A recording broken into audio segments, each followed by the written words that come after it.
So by default, ChatGPT has personalization turned on, meaning as you type in more information into ChatGPT, it knows how you actually go around and then ask for information and then will respond to future messages accordingly.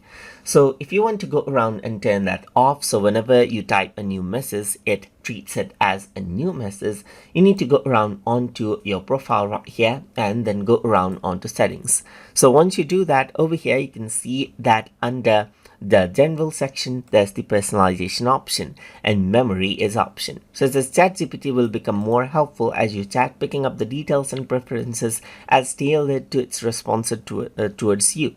But you can go around and turn this off right here just like this, and then what happens is that it'll simply turn off the personalization and will not base your chat off of history.